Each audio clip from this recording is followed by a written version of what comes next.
Welcome, everyone. Thank you so much for joining us for today's Indigenous Wisdom for the Earth call. Today, I'm here with my coworker, Susie, and I am Tara from Network Relations and the host of the series.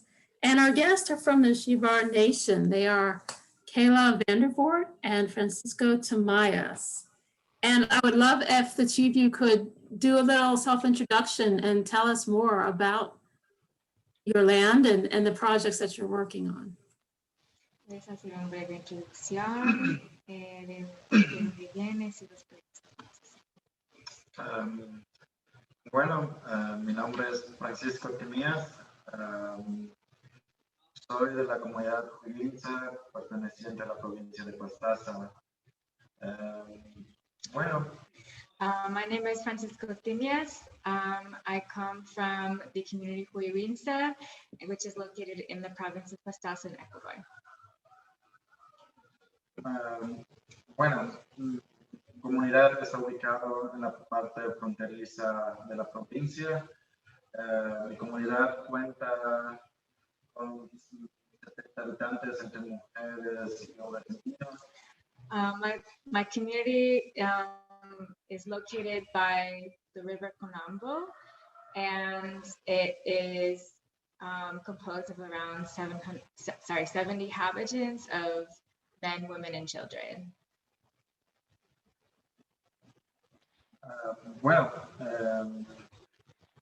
La comunidad está sentada en donde que está en medio del bosque primario, en una selva virgen, en donde que estamos asentados para proteger el medio ambiente y conservar esta selva viva.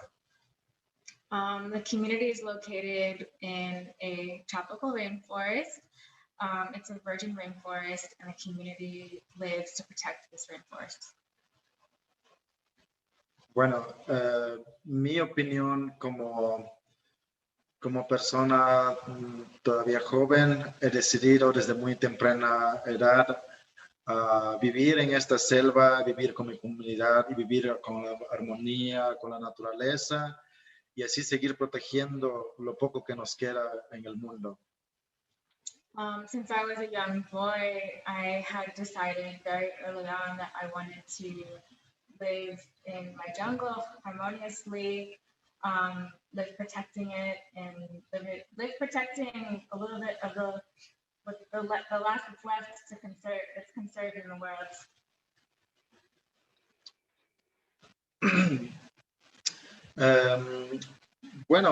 Desde la fundación de la comunidad, la comunidad fue fundada en el año 1990.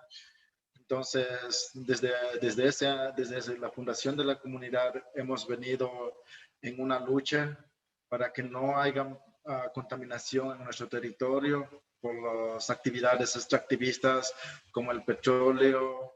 Entonces, que sentimos amenazados por las empresas petroleras. Entonces, nosotros siempre hemos dedicado a defender el recurso que hay en nuestro territorio. Our community was founded in 1999, and the foundation of this community is actually based on protecting our land, protecting it from extractive activities such as petroleum extraction,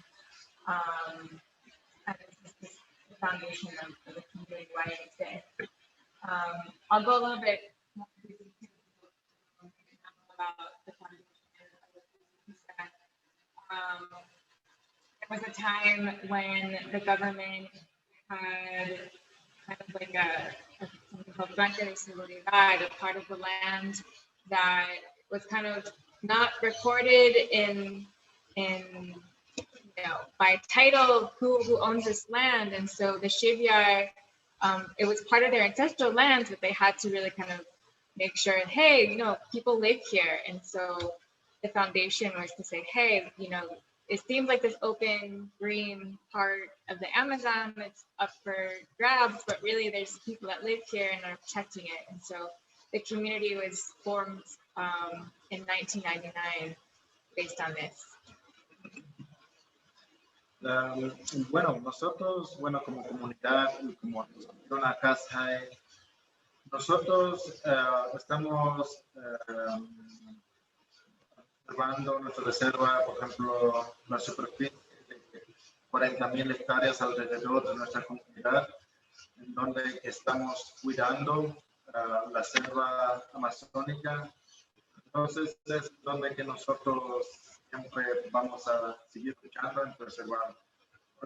Nuestra visión como personas indígenas que estamos habitando en la selva, entonces el primer objetivo es vivir, tener nuestra naturaleza bajo la conservación.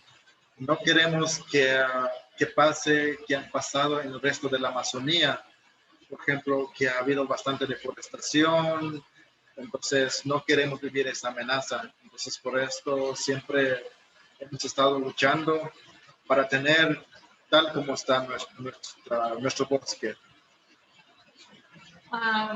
Their land that they're protecting is 40,000 hectares.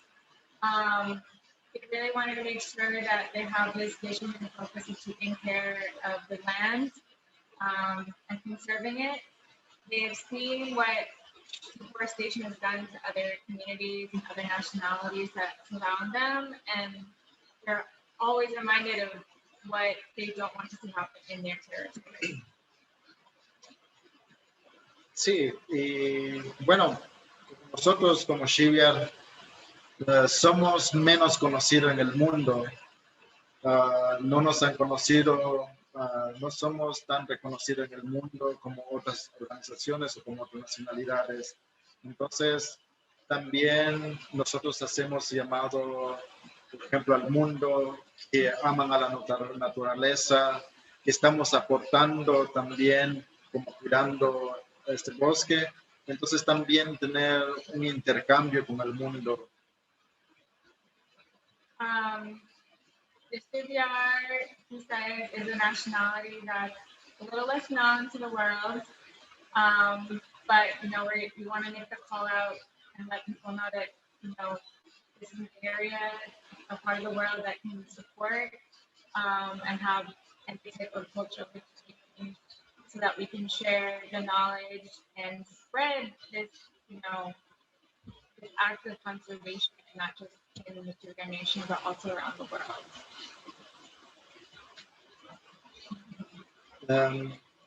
Sí, y además, por ejemplo, nosotros no he vivido en gran cantidad en la ciudad, pero como parte de la dirigencia de nacionalidad, en mi nacionalidad como Shiwiar, he estado viviendo entre regresando y saliendo en la ciudad.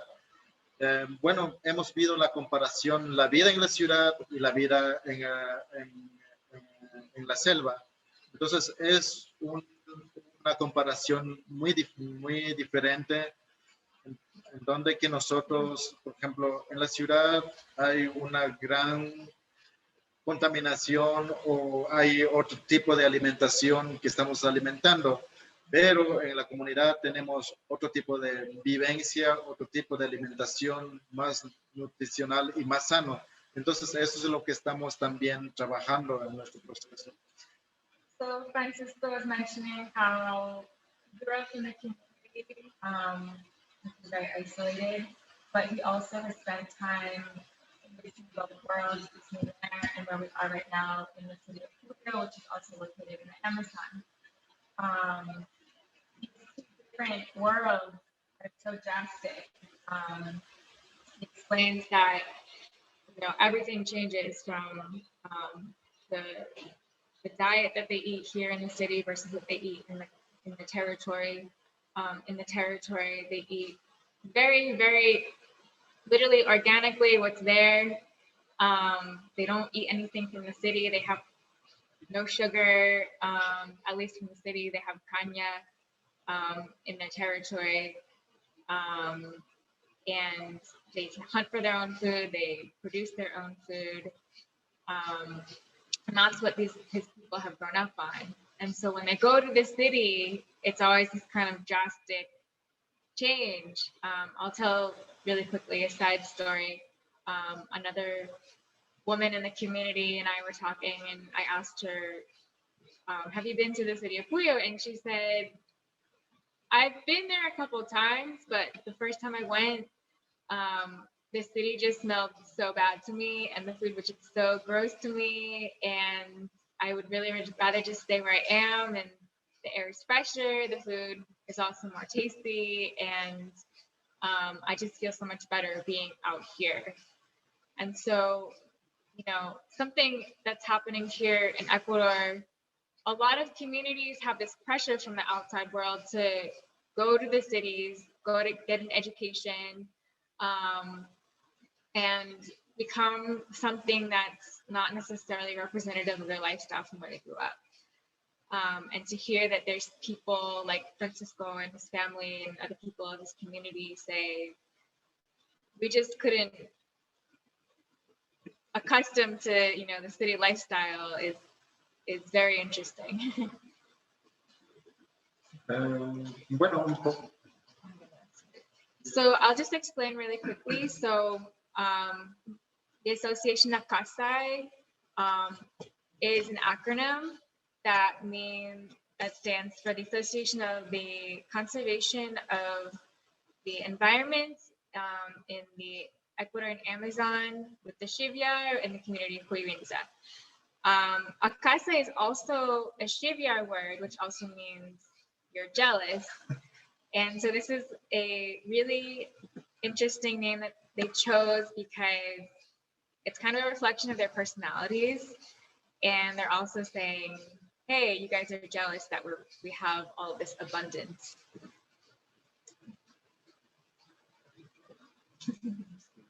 ¿Tienen tal vez alguna pregunta que tienen? Any questions that you guys might have? Susie, did you have something you want to go first? Or do you I do, but why don't you go first and I'll follow up. I guess I'm thinking two different things. What's it like to the biodiversity in such a natural, untouched, virgin rainforest? What is that like? ¿Cómo es la naturaleza o cómo es vivir en la naturaleza que es virgen, no está tocado por Bueno, yo como he vivido, bueno, conocemos, en una naturaleza tienes que bueno, en primer lugar, respetar a la naturaleza, cuidar, porque para nosotros como indígenas que vivimos en la selva, la naturaleza es nuestro mercado, es nuestra casa, es nuestra medicina, en donde que nosotros atraemos medicina. Entonces es en donde que tienes que hacerlo a lo práctico para vivir, porque no necesitas salir al mercado a comprar o traer el producto, que es muy fácil. Entonces la naturaleza es algo que tú haces con tus propias manos. Si necesitas necesitas sembrar cultivos, haces una chacra, siembras como yuca, papachina, plátanos, variedad de productos locales.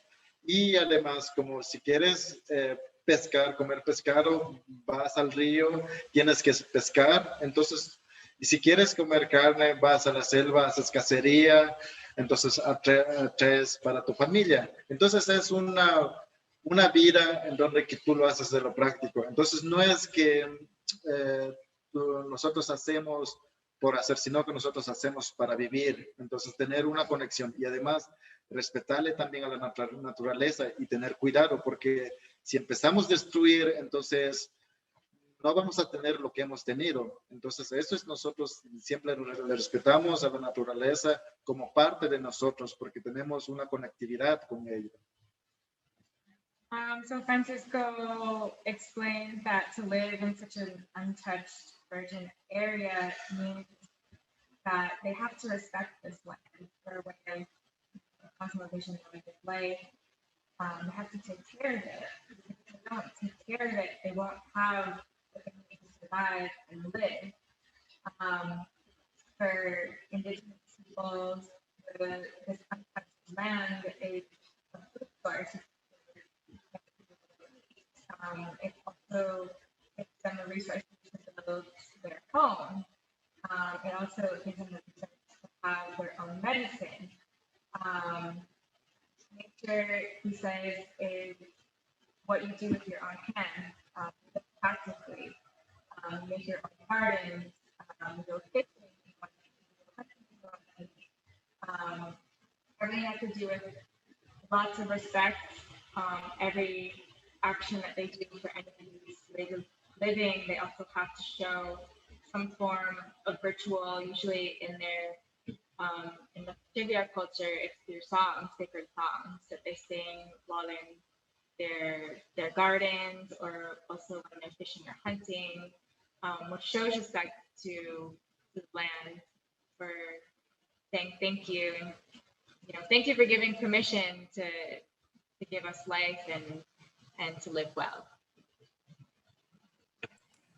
Yes, I absolutely love that.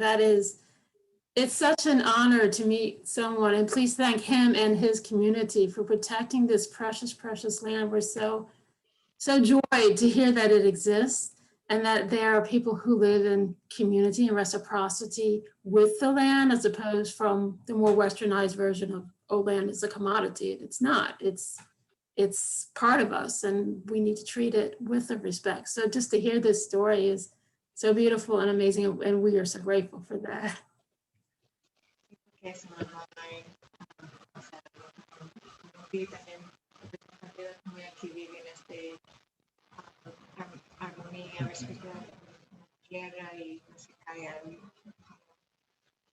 mundo occidental aquí puede hacer daño. Sí. I can share really summarizing a little bit of the activities that we've been working with, and I'm kind of more just like the voice of what they're doing. I'm not necessarily heading it, but I'm kind of also just helping manage it. And so there's two kind of focuses that we have been working on, that ACASJAE works on. The first are their ancestral knowledge. And so some things that they're working towards to possibly teach to other people down the line would be the ancestral bioconstruction of a typical Shiwiar home. They have a very unique technique of weaving pahatukia. Pahatukia is a palm leaf called tokia, which they use to create their houses. And they also are masters at creating canoes. They're also masters at ceramics, and also ancestral medicine. And then recently what we've been working on is permaculture. And so we could technically say that the way that they live and the way that Francisco has just already mentioned, they are naturally permaculture practitioners. And so Francisco one day told me that he was really interested in learning more about permaculture and what he can do to bring that to his community. And so we reached out to a network here in Ecuador called the Red de Guardianes de Semillas, which is the network of the Guardians of the Seeds. And last December, in December, they were able to come out to the territory and certify members of the community so that they can start to become their own permaculture specialist. And that is based on the topics that I just mentioned. And we're also looking to see if we can improve on techniques like soil management, starting a seed bank, thinking about clean water, and just in general, permaculture design. With the management of soil, they have their ancestral techniques where they do like a little bit of burning of the land to kind of clear it out and also fertilize the land. But we've also thought about reviving the technique of tierra preta, which is black soil. And that will help kind of regenerate a little bit of ancestral techniques which were made way, way, way back, like their ancestors of their ancestors in the Amazon. And then we also have a really interesting project focused on seeds. And so in the Amazon, technically it won't necessarily be seeds, but we'll be creating a plant nursery and experimental gardens where we're augmenting the diversity of biodiversity in the crops that they're consuming. So for one example, in his community, they have 7 varieties of yucca. And here where we live right now in Puyo, most people know that there's 2 varieties of yucca, just like the white one and the yellow one. But in his community, he says that there's 7, all different shapes and colors. And so through our permaculture class, we learned that we can continue making more genetic diversity of the produce. And we want to recuperate that. We want to experiment, maybe create more, just as our ancestors have done so long ago, not only to regenerate the diversity in the forest, which makes it more resilient, but also generate diversity nutritionally for the community so that we can also make ourselves more strong. Yes, that's amazing. I love that. I was watching in the video, which I will also share with our network, how there's a closed canopy and how that has helped retain the soil nutrients and the variety of plants and types that can grow. And then how that all, the video is also about using the foods for medicine, for certain vitamins. Like I remember watching that one part about a chef who was saying that the green version of one of the fruits or something had more vitamin C and to eat it at that time. So I'd love to know more about that part of your program. Yeah, so they are masters at their own ancestral gastronomy, but we wanted to take it another step further. And so we invited a professional chef in slow food, and he came to the community so that we could look at produce that exists in the community that they didn't normally think that they would kind of make into food or maybe create a certain plate. And so I didn't know this, but you can actually eat papaya when it's green. It's not necessarily like, you know, the normal fruit that we see that's orange. And so we found the green papaya. It actually ended up being the favorite recipe of the community. And the chef really is just kind of like a plus that is teaching new ways of creating recipes, combining what traditionally was used mostly for medicinal plants into gastronomy. And so that's kind of like the level up that we're including into the community right now. So there's already the history of using plants for medicine, but now there's also the nutrition aspect of it, which is amazing that that's being introduced and further increases the wisdom and knowledge. That's beautiful. And I saw that there had been some COVID that had come to the area, and I believe the video was back in the summer. So what has transpired since then? Has it improved? Has the situation stabilized? Ha mencionado que había visto COVID en el video que pasó como en el verano. ¿Cómo está la situación ahorita? ¿Cómo se progresó? La situación del COVID a nivel de nuestro territorio, bueno, en la primera brote que hubo COVID, bueno, la gente estaba contagiada, pero en este segundo, la gente ahora ya ha perdido el miedo, porque más antes era como que estaba causando pánico, decían que esta enfermedad es muy letal, entonces Pero nosotros como indígenas que hemos vivido, hemos enfrentado otra enfermedad que es la malaria, hemos enfrentado una enfermedad más que el COVID. Entonces que nosotros nos hemos tratado con nuestra medicina también. Entonces para nosotros fue menos porque nosotros estamos viviendo bajo una selva donde que tiene otro tipo de aire un poco más sano, no puedo decir 100%, pero es más sano que la ciudad. Entonces, comparando entre la comunidad en la selva y la ciudad, porque la ciudad, la gente a veces no tiene cómo tratarse con las plantas y no tiene mucho conocimiento de la selva, entonces por eso la gente se ha volvido como que tienen más miedo y que tienen, en este momento también la gente se va contagiando, estamos viendo a nivel nacional que todavía COVID no ha terminado, pero en nuestro territorio todo está como en calma. No hay mucha alerta, entonces todo, por ejemplo, en mi comunidad ahora está sin COVID, ya no hay nuevos síntomas, sino que ahora la gente está acostumbrada en la comunidad a estar tranquilo.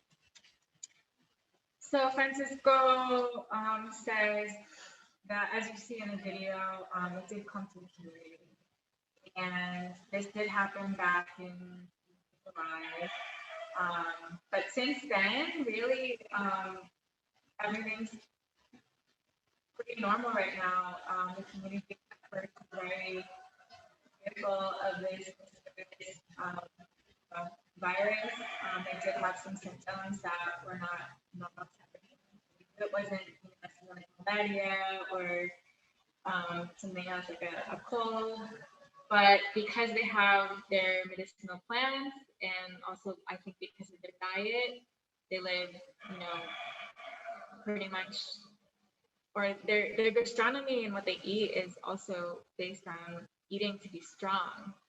So even before the pandemic, they've just been living kind of more resiliently. So once the symptoms passed, it hasn't come back again. And now we're in January, and everyone just kind of lives normally there. The only thing that's really affecting their community right now is the fact that because of the city, there's still people that are that have the disease. They're living in close quarters. They don't have the same fresh air that they have out there. I think all of these factors have to do with the reason why their community has been more resilient to COVID than maybe people who live in the city or in a city type of environment.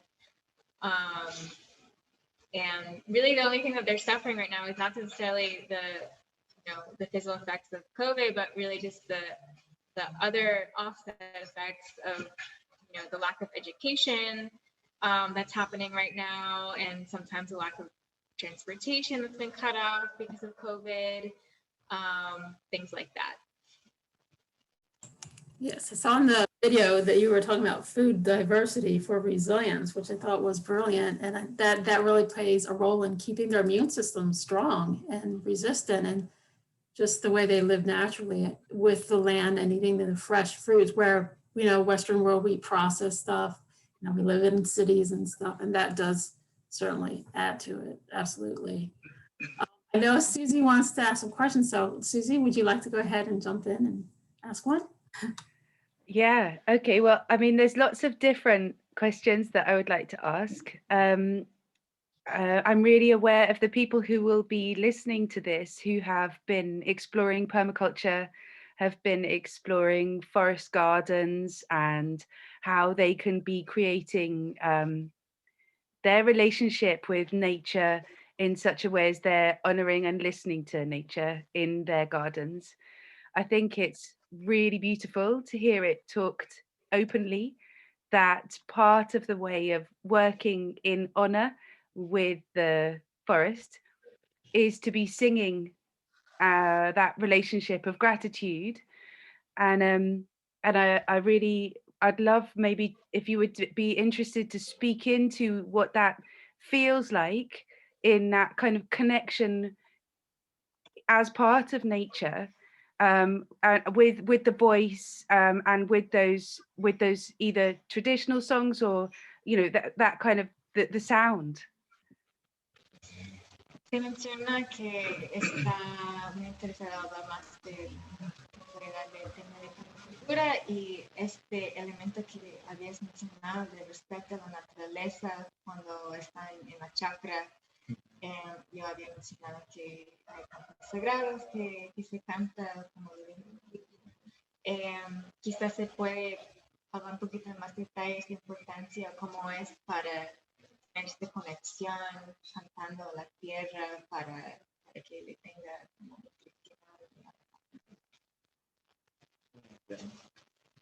acerca de la permacultura. no, de los cantos, la conexión de la naturaleza y los chakras y cantando para que este respeto que tiene con la naturaleza.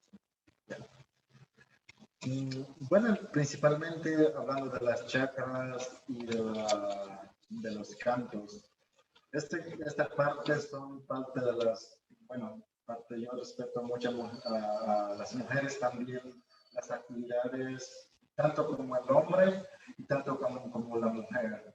Entonces, las mujeres tienen, bueno, como hombre y mujer también tenemos el respeto a la tierra, porque la tierra es donde para nosotros es la tierra, es donde que nos produce nuestro producto. Pero en mitología nuestra, bueno, es el de muchas mujeres porque ellas pueden cantar, porque un hombre no puede cantar en la chakra, porque esto es muy sagrado para las mujeres. Entonces, la mitología del Nunqui es que si no hay Nunqui en esta tierra, no hay un buen producto que puede producir como la yuca o como el camote, como la papa. Entonces, todos esos productos va sobre el canto del Nunqui, en donde que nosotros, como las mujeres, siempre están, por ejemplo, las mujeres tienen sus propias chakras, entonces su propia chakra depende de la mujer, cómo le trate a sus productos y cómo cultiva también. Entonces, depende de cada mujer, y bueno, tanto la mujer y el hombre. Y nosotros como hombre también respetamos el trabajo de la mujer. Claro, nosotros les ayudamos a construir una nueva chakra y la mujer tienen sus propios cantos como Nunqui para que dé buen producto. Entonces, es un proceso. Entonces, esta parte de la producción es parte de la mujer. Yo respeto mucho también en esta parte y nosotros también, nuestra actividad como hombre. Bueno, yo me he dedicado mucho también, he vivido desde muy temprana edad, desde pequeño he criado en la comunidad y bueno, lo que yo sé, mi mujer no sabe. Claro que he visto, pero en hacer no sabe. Igual lo que es de la mujer, yo no sé mucho de la mujer, pero sí puedo, bueno, ver y lo que las mujeres hacen también. So Francisco is talking about how in the garden, it's actually a very feminine activity. In their cosmovision of the Shiwiar, they have a deity which is called Nunqui. And Nunqui is the god of the earth or the soil. And in order for them to have a successful produce with their crops, women sing to Nunqui. They sing to her to give her respect and homage to the gift that she gives to this world, and they sing to her so that she can give them permission and to garden in certain space. He says that if don't sing to Nunqui, the consequence could be that maybe their produce won't be as great as they were expecting, and it's really up to each woman who maintains their own garden for each family. The way they treat their garden, the way they sing to Nunqui, the way they respect Nunqui, they will see in the results of what they grow. And he says that men also highly respect this practice. He also respects his wife who does this in her own garden as well. It's all very connected. Singing to Nungwe, they do not only just for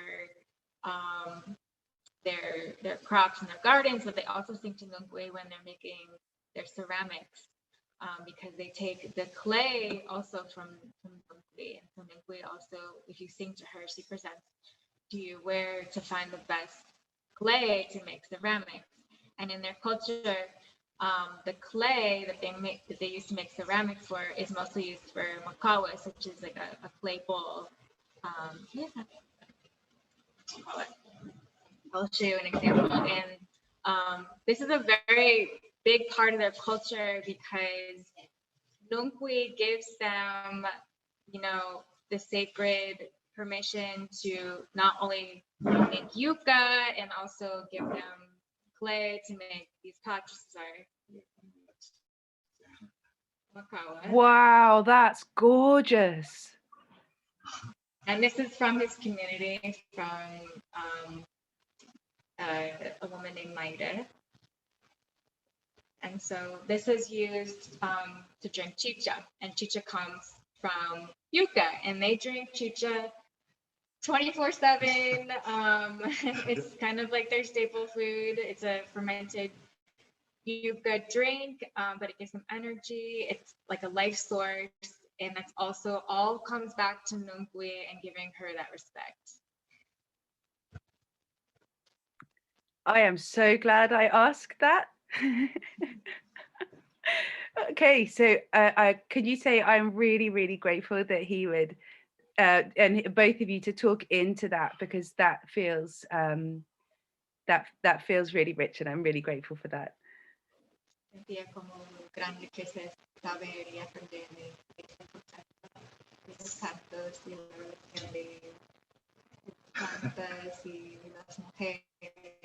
Sí.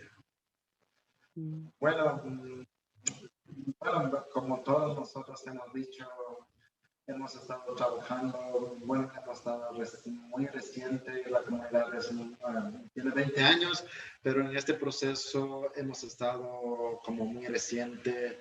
Entonces, para tener una conexión, nosotros estamos invitando a las personas que quieren colaborar con nosotros, apoyarnos en cualquier tipo de proyectos que nosotros estamos llevando desde la comunidad y demostrando también. No es que nosotros estamos solo hablando, sino que estamos haciendo en realidad. Y claro que están invitados también, si en algún momento desean visitar la comunidad, ver la realidad de cómo vive la comunidad. La puerta de la comunidad está abierta para cualquiera que nos quiera visitar, ver si es real o no es real, y tal vez en cualquier momento solo la pandemia nos tiene atajado, pero después en algún momento, bueno, están invitados para visitar a la comunidad y conocer lo que estamos hablando hoy. Francisco is just mentioning how anyone is welcome to come see the reality of the community, come visit, see their way of life. Also, just to have that exchange, people who have sustainable, innovative ideas that they can bring to the community is also highly welcome. Like I said, we're focusing on things like water and soil management and things like that. And so anyone who is collaborating with those initiatives, we're very highly open. Also just very interested in also being a source of education, a source of inspiration. People are, the doors are open, people can come, and of course you two are invited at any point you guys. Thank you so much. In terms of that education, I think I have like 2 questions that makes me think of, though I've got loads more. But the first one is, I'd love it if you could talk a little bit about the black soil and also the relationship between the kind of culture of the soil, of the plants, and the culture of our bodies.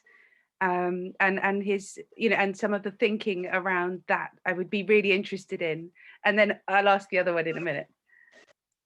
So I'll answer the question about the black soil. So this topic actually came up when we started doing the permaculture class in the community. It's an ancient technique in the Amazon that was created who knows how long ago. But the Amazon soil is naturally actually very clay-like. It's not, you know, this rich black soil that just naturally is there. It's actually that naturally clay-like. So people in the Amazon centuries and generations ago, they did a whole system where they would take organic matter, usually from dry wood, where they would burn it, but not to ashes, but burn it into carbon. I'm forgetting English right now, but carbon. And so with that carbon, they can actually break that down into like a carbon powder. And then with that, they can mix it with organic matter, which is a mixture of dry leaves, a mixture of compost, a mixture of possibly like compost from animals as well. And then with that mixture, they really create a very nutrient-dense, fertile soil that they can use in their gardens. And so this is an initiative that we're kind of recuperating. We spent actually a good amount of time during our course looking into it. And it's not that they don't know how to farm in the community, but there's sometimes, you know, plagues that can happen. Sometimes, you know, produce doesn't come the way they want it to. And so this technique is really to kind of put even more strength into the soil and to see things just become even better. Está preguntando de la meta y qué piensa usted de esta iniciativa de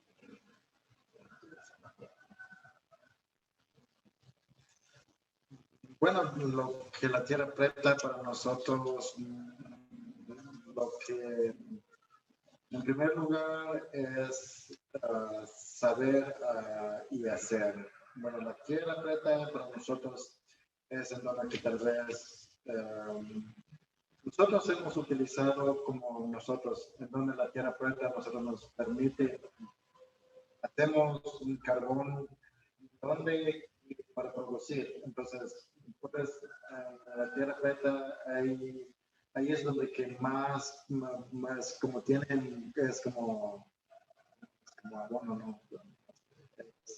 Sí, como tienen más fuerza para producir cualquier producto. Entonces nosotros, por ejemplo, nuestros ancestros también lo hacían, pero ahora es diferente que hacen la tierra preta, pero nosotros igual hemos también hacer como la tierra preta, hemos quemado carbones, conocemos nuestras chakras.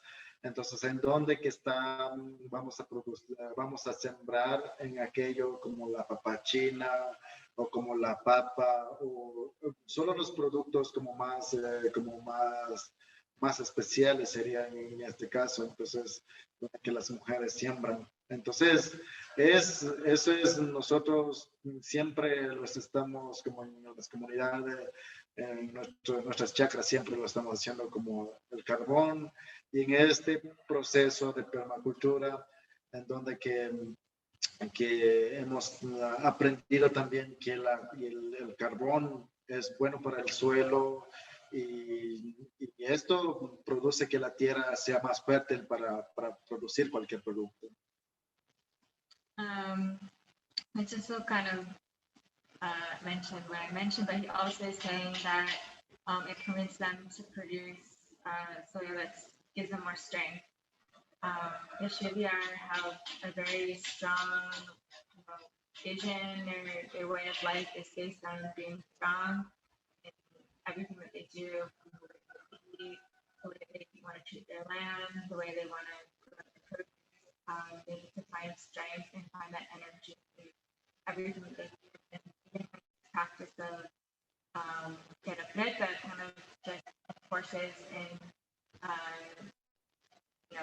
gives them more of that strength, that energy that they're recuperating in their land. And is there a way in which you're, because what I'm conscious of is that there must be so many different flavors and tastes and information of the plants, that is their medicine, is their wisdom, their power in the, in the leaf forms, in these different forms, and the relationship between that, their ancestral traditions and the gut, like, what helps the strength in. So I don't know if I've got a good question on that, but I would really love to hear that kind of just a little bit more about that feeling of the medicine and the perfume of all of these tastes.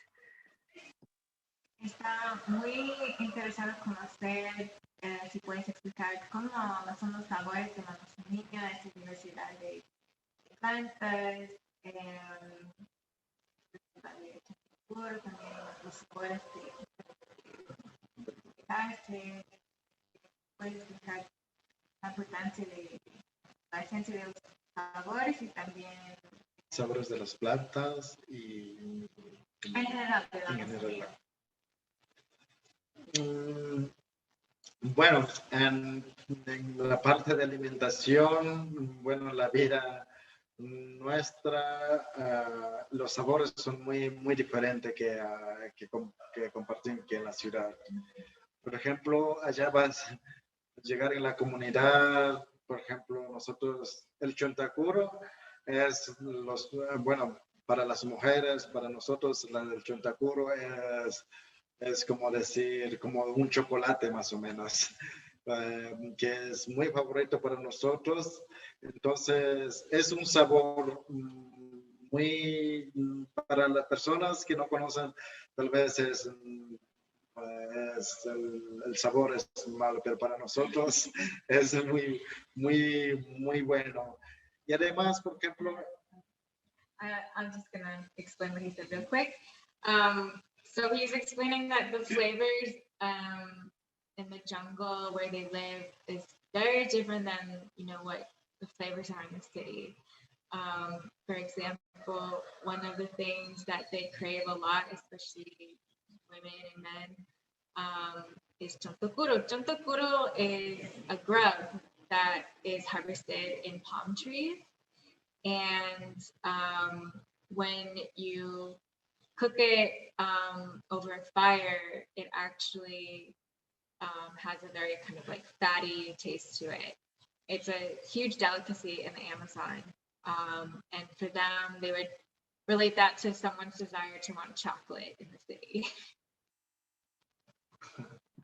That's slightly mind-blowing for somebody who eats a lot of chocolate. Oh, maybe, is it there was something else that he was wanting to say just then? Yeah. Or bueno, en parte de la alimentación, nosotros no utilizamos muchos sabores, porque hemos acostumbrado a vivir con, por ejemplo, bueno, el maito de pescado, por ejemplo, en alimentación, el pescado tienes que coger una hoja, envolver y hacer en el fuego. Pero tiene un sabor, por ejemplo, tiene que coger una hoja que tiene un sabor. Entonces, el sabor es, solo tienes que agregar un poco de sal y con la hoja, y tienes que tal vez cocinar la yuca, el plátano, entonces solo así, no tienes que agregar muchos sabores. Entonces, por eso la gente que vive en la comunidad y cuando sale a la ciudad, los sabores, por ejemplo, que ya son procesados aquí, entonces es muy difícil para la gente de la comunidad vivir en la ciudad. So he's explaining how, generally speaking, there's not that many, I guess, flavors that they use in the Amazon, but they do use certain things like certain plants that help give flavor. For example, he talks about a really traditional dish called maito or ampayaco, and this is a dish that's traditionally has some type of protein in a leaf that they wrap around the protein. It could be fish, it could be something that they hunted, and they can add another type of leaf that gives another flavor that is given when it's cooked with vapor over fire. And so all of these elements, cooking with fire, cooking with, you know, plants, cooking also with ceramics, things that are very natural forms of cooking, not using, you know, modern pots, not using, you know, gas stove, that the flavors change because you're using all these natural elements when you're cooking. Thank you. That's really evocative. It's really lovely to hear. I want to check in with Tara because I know there are two things I'm curious about. One was I was wanting to know about some of the rights of nature and your safety and protection. And the other is what you might be interested to say to children. But I want to check in with Tara on time. That's okay. Go ahead. Yeah. Yes. Okay. So I'll say them both at once because then, so I'd be very interested in understanding about how the nature is protected in both in law and the kind of rights of nature that you would like to see. And also I would be very interested to hear if you could just speak to the children, to my children, what would you want to tell them about how to take care of biodiversity?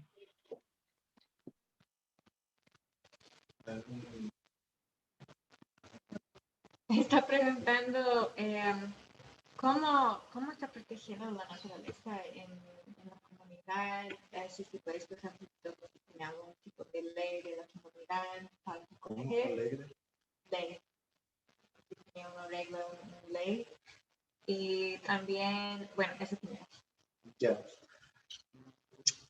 Bueno, nosotros hemos sido la primera comunidad antes que nadie habitaba en esta franja de seguridad, más antes de la tierra del gobierno, pero ahora es nuestro territorio. Nosotros desde que hemos llegado, yo he llegado como muy pequeño con mi padre fundó la comunidad. Entonces mi padre, a pesar de lo que no ha tenido preparación, después que ha hecho la comunidad, ha puesto unas reglas para toda su familia. La comunidad está conformada a nivel de la familia. Entonces, dentro de eso, nosotros tenemos un reglamento en donde que nosotros tenemos que respetar, donde hay áreas de conservación como zonas intangibles, hay áreas de realizar las chacras, hay áreas donde puedes cazar, pero el río sí es libre, pero tenemos que respetar las áreas sagradas. Las áreas sagradas, ¿cuáles son? Son las lagunas, son los saladeros, como las aves más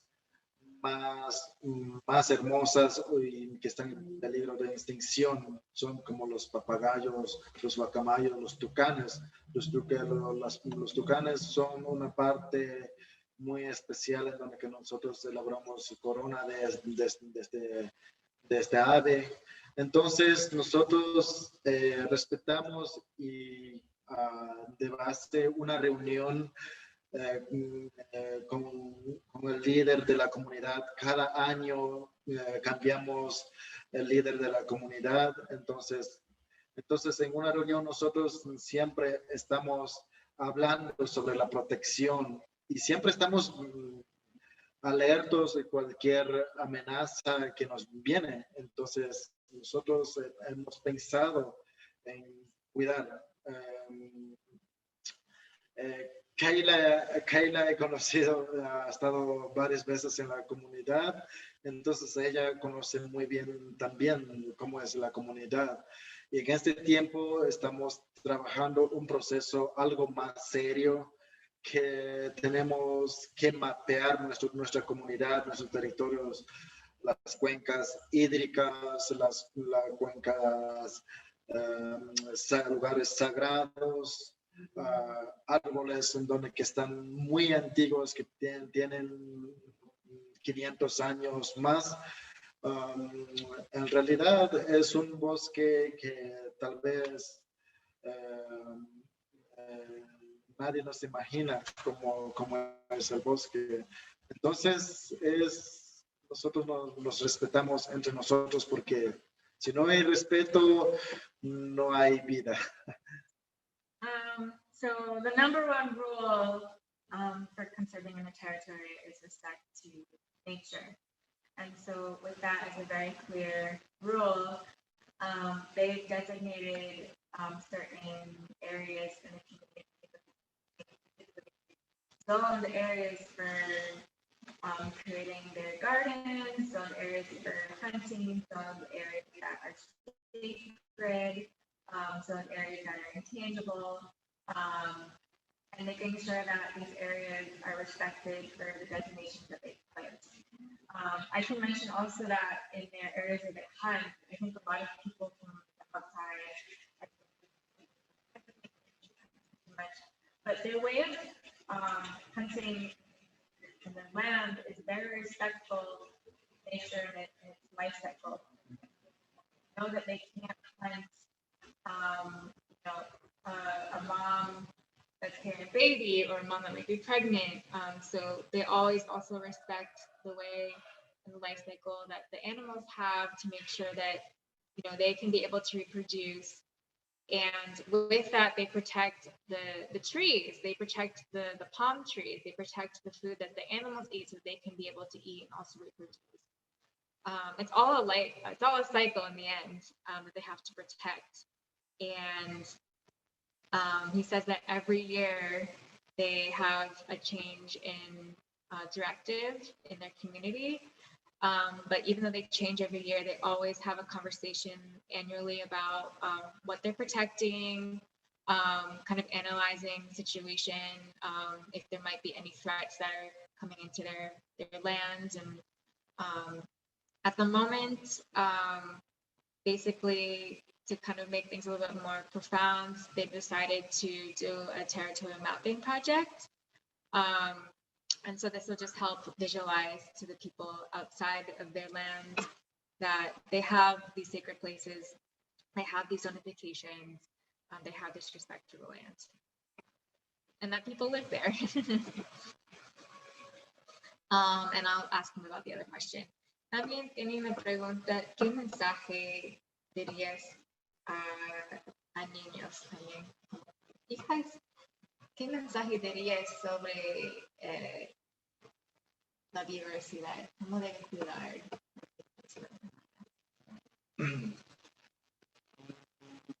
Bueno, en parte de los niños, como niños y niñas, porque son las dos partes de la generación que estamos llevando. Bueno, yo tengo cuatro hijos, tengo 3 niñas y un hijo.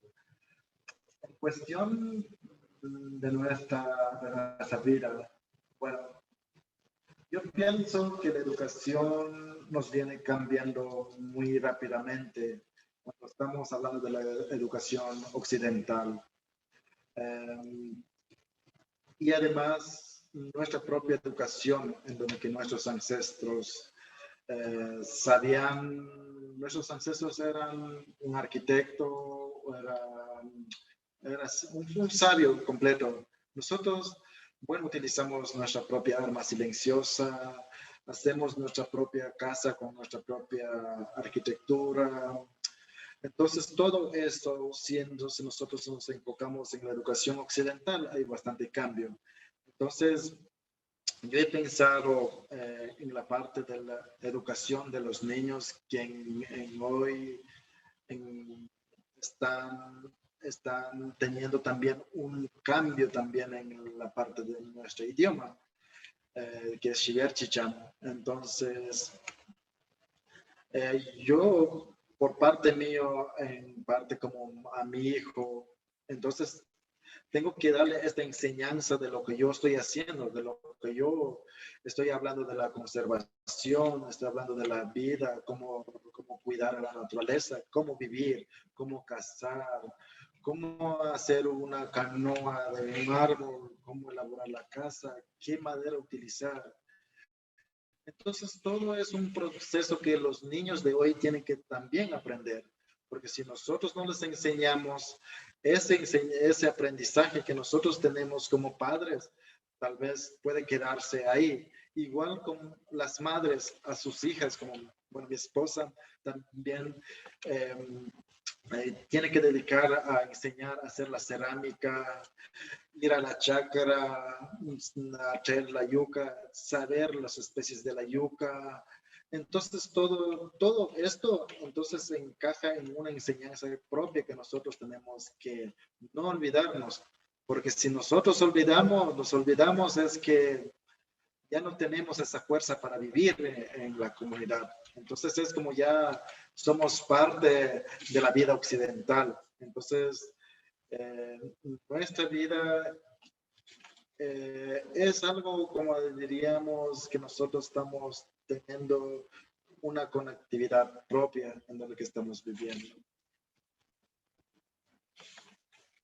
So Francisco has 4 children. He has 3 girls and 1 boy himself. So education is a topic that is very close to his heart, especially with this message of how do I transmit the knowledge that was passed on to me to my children so that they can also live and protect this land. He explains that education in the Western, the Western lifestyle changes so rapidly, but the ancestral education that he grew up with, which includes, how to hunt, how to treat the land, everything that we talked about in this conversation, those are ancestral ways of education that hasn't changed for generations and generations.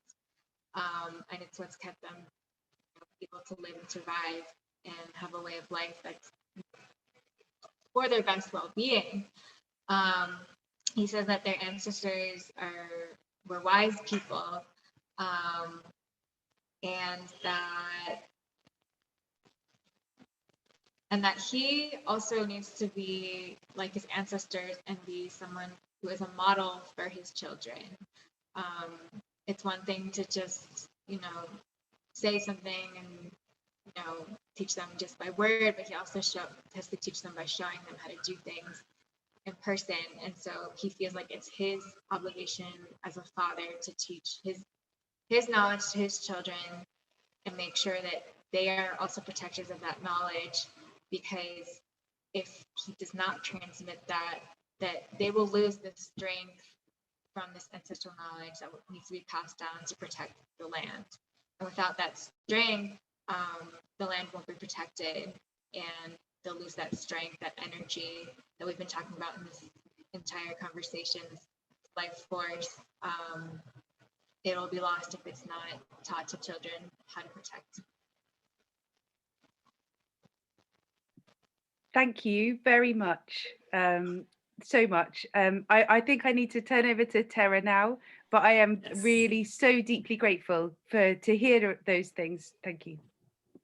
Yes, no, absolutely. Everything we've talked about is so valuable and so important, and we're so honored that you've spent the time. I'd like to have you come back another time and tell us how you're preserving the knowledge and the history, and then more about the ceramics and that absolutely gorgeous piece of jewelry that he's wearing. I think there's like a tiger on it. I was like, oh my gosh, did they make that? Did they make that? Did his tribe make that? ¿Quién hizo este collar? Bueno,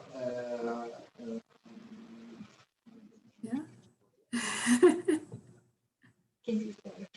Bueno, este es un regalo de una amiga. Ella hace artesanía aquí en Amazonía. Ella está dedicada a hacer como telas, como aretes, como estos tipos. Aquí en la Amazonía es algo que las mujeres hacen muchos de estas artesanías. Entonces es un regalo. Sí. So he actually received it as a gift, and it was made from another woman here in the Amazon who lives closer to Puyo, I think, Sí, qué chulo. from the Quichua National in the Amazon.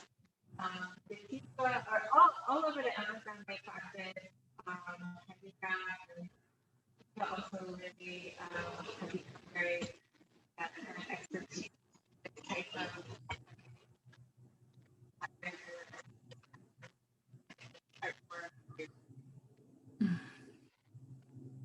We just lost the audio on the very end there, and I hope it, I didn't quite catch it, but no, I'm so grateful for that. Was there any last thing that he would like our network or the Western world to know that he really feels is important to communicate for us to understand at this time? ¿Hay algo más que quieres compartir al mundo? Algo, no sé, algún mensaje importante que quieres conozca el mundo? En este tiempo, bueno, nosotros como pueblos indígenas a veces nos sentimos discriminados, desconocidos de la parte occidental o del mundo. En la realidad, no quiero hablar mucho de la política del gobierno. A la realidad, para mí, en los territorios son nuestros, no de ningún estado, porque nosotros estamos viviendo en nuestros territorios y hay mucha discriminación hacia nosotros que nos dicen en esta selva no habita nadie, pero en realidad existimos gentes indígenas que hemos vivido miles de años antes que tal vez existan, antes que exista lo que se llama el país Ecuador. Entonces nosotros somos la descendencia que nosotros hemos venido de nuestros ancestros que vienen mucho atrás. Entonces, desde ese entonces, nosotros a veces somos personas menos conocidas. No discrimino a otras personas, pero hay personas que están recorriendo a nivel del mundo, hablando de la protección ambiental, hablando de los territorios de los pueblos y nacionalidades. Pero en realidad nunca hemos logrado nosotros como comunidad o como asociaciones que tenemos nuestro propio territorio, que estamos habitando en el territorio, que estamos conservando. Entonces nosotros queremos hacer el llamado al mundo que nosotros también somos gentes indígenas que estamos habitando y que queremos hacernos conocer y que nos conozcan la realidad de lo que estamos viviendo. También es la política del Estado en este tiempo en el Ecuador es muy, muy mala contra las comunidades. Entonces, nosotros siempre estamos en una lucha contra el Estado, porque el Estado a veces no tiene el respeto a las comunidades. No hay un mejor apoyo a las comunidades.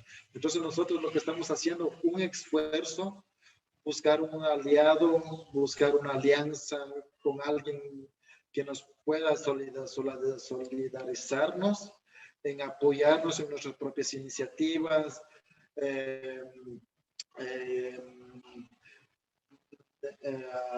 ayudarnos en la parte de los proyectos comunitarios, en todo eso del proceso. Entonces nosotros estamos teniendo una conexión, no teniendo una conexión, sino que queremos hacernos visibles, porque no podemos estar más bajo la oscuridad en donde que nadie nos puede ver y solo pueden tal vez escuchar una noticia que diga que la Amazonía existe, pero la Amazonía está siendo discriminada más, está en una deforestación que está subiendo más alto, entonces no queremos que llegue a ese nivel de discriminación de la Amazonía, sino que queremos proteger la Amazonía para que la Amazonía sea la parte más sagrado y más conservado. Y los pueblos indígenas queremos que seamos respetados y a nivel del mundo, ¿no? Porque las grandes empresas o los grandes capitalistas del mundo en este momento están locos y a veces no sienten por la naturaleza, no sienten la vida que existe en la naturaleza, porque hay muchas vidas que están existiendo y están siendo eliminados. Entonces, tal vez después de, a pesar de 20 años en el futuro, ya no habrá el mismo que estamos viviendo, sino que el cambio irá avanzando más y más. Entonces, nosotros estamos conociendo al mundo que nos ayuden también a difundir los activistas mundiales en todo el mundo que están, que seamos una parte de la alianza, dando a conocer qué es lo que está pasando. Entonces, todo eso sería una mejor ayuda para nosotros también no ser tan amenazados y también tener esa vida en paz y también compartir con el mundo nuestra naturaleza. So Francisco mentions that in general, people in the Amazon and also people who come from Indigenous backgrounds, Ecuador, have been discriminated and they continue to be discriminated. They continually always have, the discourse that, oh, those people, no one that lives over there in that part of the Amazon is just, land. But he know if there's people there, there's people in the land. We come from our ancestors. We are less known, but we don't. The one who says we want everyone to be able to get the chance to know the reality of what it's like to live in our part of the world. That said, that they're open to more lines. People want to get to know it. People are interested in aligning themselves with their message, with their vision. And he says that the outside world is kind of hopping over the energy of life, which is and he wants the shadow to kind of be lifted.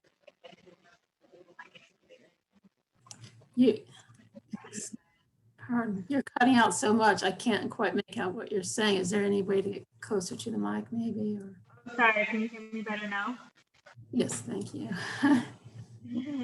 I can briefly go over what he said again. So he's saying that their community has been discriminated, not just in the Amazon, but in general, Indigenous peoples in the world, especially where he lives, where their community is very isolated. They're constantly kind of been brushed off, like that no one really lives out there. The attention to this part of the land is not very great. But he wants to make it known that yes, there are people that live there, there are people that are protecting it, there are people that are protecting ancestral knowledge, there are people protecting and conserving the land. Although they are being discriminated against, they don't discriminate to other people around them. And he wants people to get to know the reality of where they live. And it's like I said before, open doors to any alliances, anyone who wants to visit and get to know what it's really like to live there, and looking for people who align with the same vision that they have and align with the same message that they have. And that the world, the outside world is shadowing their energies right now.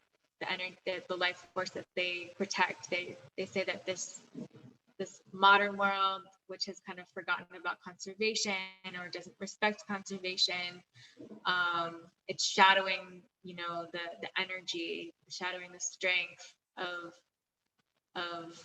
the forest and where they live. So they look for alliances that can kind of open up that shadow and break away. Yes, and please let him know that there is a growing group of people who care about the values that he holds and what they're doing. And yeah, we're two of them right here. But yeah, I completely agree with everything you say. And I hope that this call, the reason I have these calls is to bring this knowledge and open people's minds and hearts and become more involved and want to protect. And we're so, so grateful that you've taken the time. We're so honored to speak to you, and just so much gratitude. Thank you so much. And Susie, you might want to pick up because I'm losing my voice here. Well, I want to say thank you to Tara for the way that she does hold this space, so that what we don't hear in the mainstream news is able to be represented from communities, you know, from people speaking, sharing with each other. And I would be really happy to stay on the call afterwards and just sort of say some different networks and communities that it might be fun for you to explore. But I think it's really exciting, this feeling of how there are so many people around the world moving with exploring permaculture of their own landscapes and the forest gardens of their own landscapes. And I think it's incredibly exciting to feel what's coming. Thank you so much for the invitation. It was also just kind of a really great surprise to get this message from you guys and hold this space to be able to share what's going on in realities of what it's like here. Thank you so much. We really appreciate you being here. Okay, stop recording.